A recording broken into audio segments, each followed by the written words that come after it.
Paano ko nga ba niluto ang ginataang bunga ng malunggay?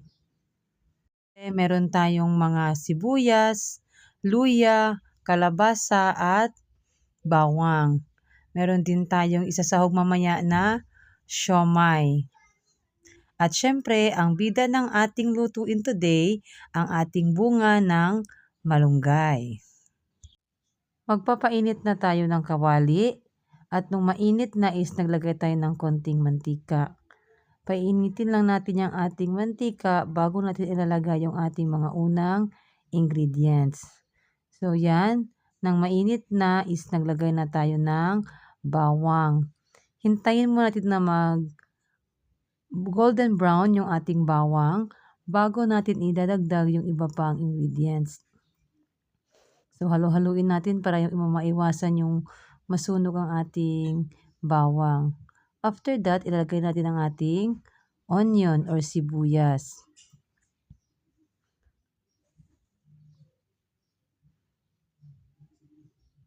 Konting halo-halo at ilalagay natin next ay ang ating luya.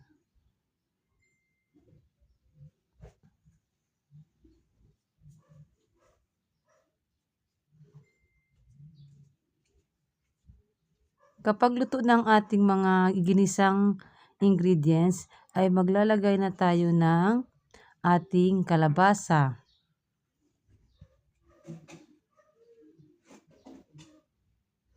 Pagkatapos lang ilagay ang kalabasa, takpan muna natin sandali at dadagdagan natin yan ng tubig para mas mapabilis ang paglambot ng ating kalabasa. So, naglagay ako ng kalabasa kasi gustong-gusto yan ng aking mga anak. Yang yellow na squash. So, ayan, may tubig na at kumukulo na ang ating kalabasa. Idadagdag natin dyan, maya-maya ang ating bunga ng malunggay, ang ating main ingredient. So, takpan muna natin.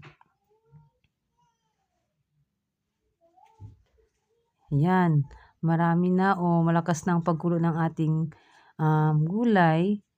Ilahalo na natin ang ating malunggay. Yan ang bida ng ating recipe for today. So, ihahalo lang natin para manuot sa bunga ng malunggay yung lasa ng ating ginisang ingredients kanina. At dahil ginataan nga ang ating lulutuin, syempre, hindi mawala yung ating gata. So, ito yung aking ginagamit na gata kapag nagluluto ako ng ginataang gulay. So, before ko yan ilalagay, maglalagay muna ako ng asin para matimplahan ko na yung ating lulutuin. So, yan, may asin-asin na tayo.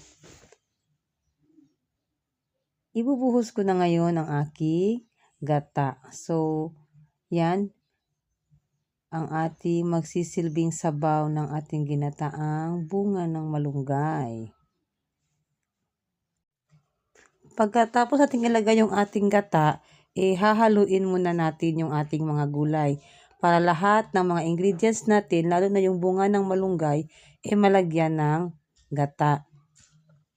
Actually, seldom lang ako makapagluto ng ganitong klase ng gulay kasi kailangan ko pang hintayin na mamunga ng malunggay yung puno ng aking biyanan. Kasi doon sa likod bahay ng aking biyanan is may tanim na malunggay. Nang bisitahin namin doon, maraming bunga. Sa rami ng bunga, napag-utusan ko ang aking asawa na kunin yung bunga ng malunggay para maluto namin at gawing ulam. Balik na tayo sa ating pagluluto. Tatakpan natin ulit yung ating gulay para maluto yung ating bunga ng malunggay. Tapos, sa kabilang lutuan, magluluto ako ng siomai. So, yan, yung aking kawali, nakapagluto ako dyan kanina ng itlog. So, sayang naman yung mantika na nilagay ko. Dinagdagan ko ng konti. Tapos, dyan ko iprinito yung aking siomai. Tamang-tama kasi, kapag naluto yung siomai, ilalagay ko yan doon sa aking ginataang malunggay. So, i-mix lang natin para mapantay ang pagkakaluto ng mga siomai natin. Habang hinihintay ko itong maluto, i-check ko ulit yung aking ginataang malunggay. Kung pwede ko na bang ilagay ang ating siomai. So, buksan natin ulit. Check natin. Wow! Kumukulo na. Mukhang sarap ng kainin ng ating ginataang malunggay. So, tamang-tama rin. Malapit na maluto ang aking siomai. So, in a few minutes, makakakain na tayo ng ating masarap na ginataang bunga ng malunggay. So, yan. Luto ng ating siomai. Ililipat na natin yan ngayon dito sa kabila. Ihahalo natin ito sa ating ginataang bunga ng malunggay.